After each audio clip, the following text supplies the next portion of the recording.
Hi, I'm Craig and welcome back to the channel. I'm going to say a sentence and I want you to tell me what's wrong with it. To boldly go where no one has gone before. Hear anything? No? Well, according to some very old, very dusty grammar books, I just committed a cardinal sin.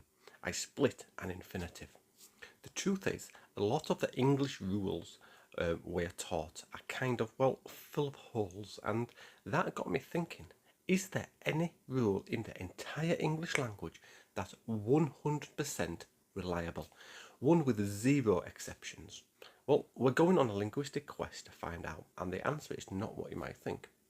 Let's be honest, English can be deeply frustrating. It's a language where though, through, tough and bow look like they should all be rhyme, but they don't. It's a place where one house becomes multiple houses, but one mouse becomes multiple mice. This beautiful chaos isn't a mistake.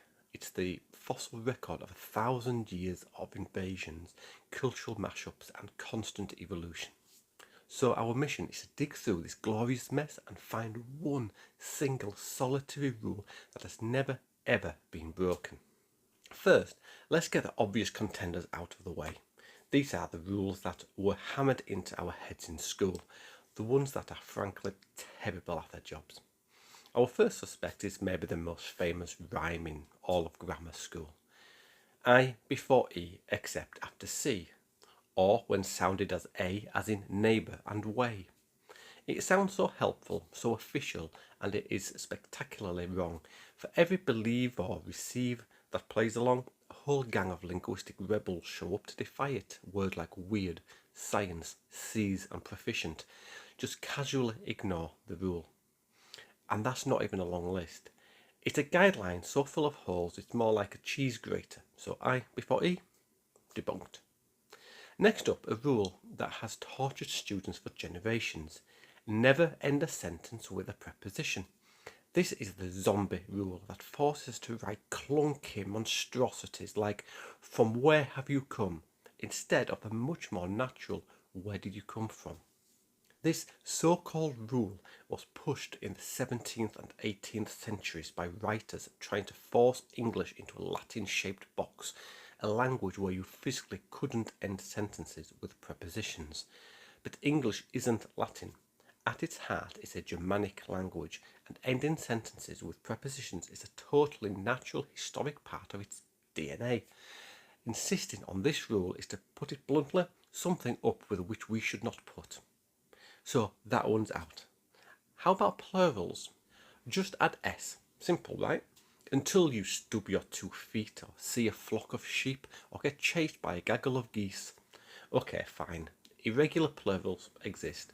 What about punctuation? Use an apostrophe for possession, not for plurals. This one feels pretty solid. You shouldn't write apples for a bushel of apples, and yet there's one tiny universally accepted exception: pluralizing single lowercase letters. We use an apostrophe to stop them from looking like other words. You have to mind your P's and Q's, or dot your I's and cross your T's. So close, but no cigar. The quest continues. To get why these rules are so flimsy, we need to understand how English became so wonderfully inconsistent. The chaos isn't a flaw, it's a feature baked into its DNA over centuries. It all started with Anglo-Saxons. Their language, Old English, was Germanic, with guttural sounds and complex grammar. It gave us our bedrock words, short, punchy, core concepts like man, woman, house, love and earth. Then, starting in the 8th century, the Vikings showed up. For hundreds of years, Norse-speaking settlers didn't just raid, they moved in. They didn't conquer the language, they blended with it, giving us essential words like sky, skin, leg, and the pronoun they. They also helped simplify a lot of Old English's clunky grammar, basically streamlining the whole system so the two cultures could trade and talk more easily. But the biggest earthquake hit in 1066, the Norman conquest. William the Conqueror brought over Old French, which became the language of power, law, and high society. For the next 300 years, England was a two-language country. The ruling class spoke French, while the common folk spoke English. You can still see this linguistic class divide today. Farmers raised cows and pigs, English words, but the nobles sitting at the dinner table ate beef and pork, French words. This is why we have so many synonyms with different levels of formality. You can ask or you can enquire. A king is kingly, but also royal. French gifted us over 10,000 words and completely changed the feel of the language. And just when things started to settle, the great vowel shift happened between the 1400s and the 1700s. This was a massive spontaneous change in how English speakers pronounced their long vowels.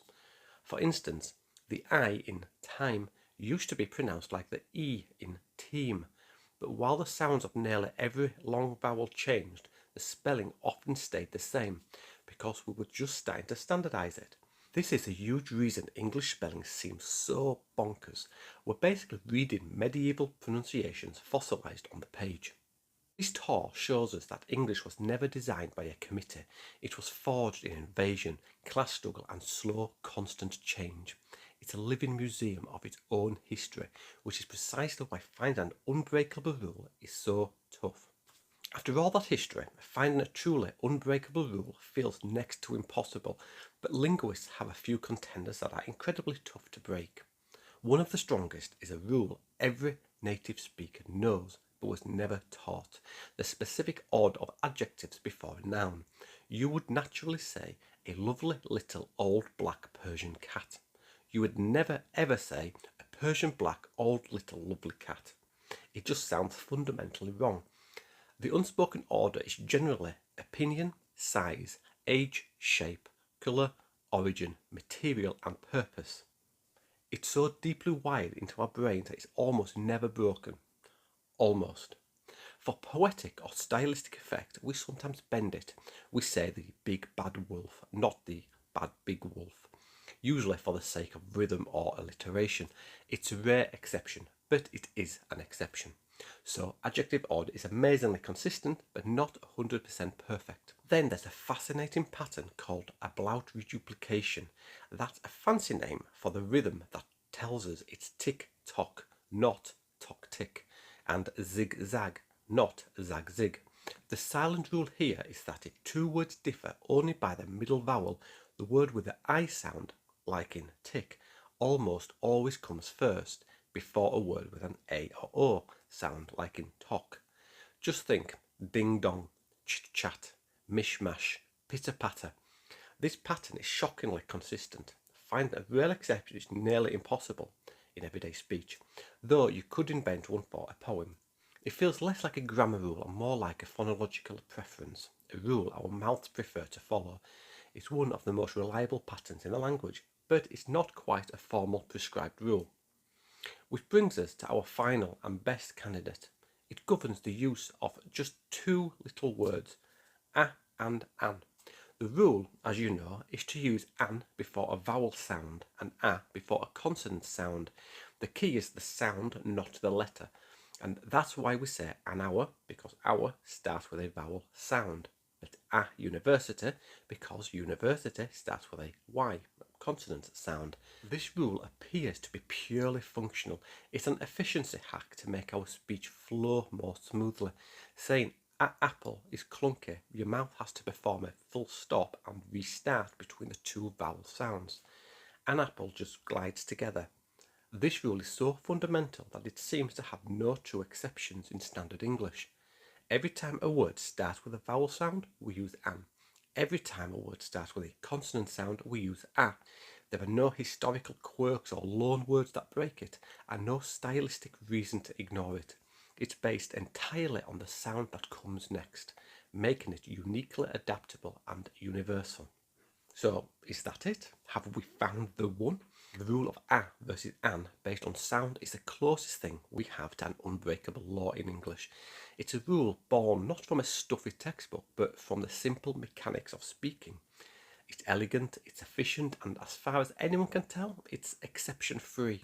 But maybe the real answer to our question, are there any English rules without exceptions, is that the exceptions are the point. English isn't beautiful in spite of its messiness, it's beautiful because of it. Its chaotic grammar and spelling are a living map of its history. Every broken rule tells a story of Vikings and Normans, of scholars and poets, all trying to make sense of a wild, evolving language. The richness of English comes from this very lack of rigidity, its wonderfully unruly, democratic and powerful tongue shaped not by decrees but by the millions of people who've spoken it for 1500 years. Maybe the only true rule of English is that it's alive, and living things are never perfect. They adapt, they change, and they are full of wonderful, glorious exceptions. What do you think? Can you think of a legitimate exception to the "and" rule? Or is there another contender for an unbreakable rule I missed? Drop your thoughts in the comments below.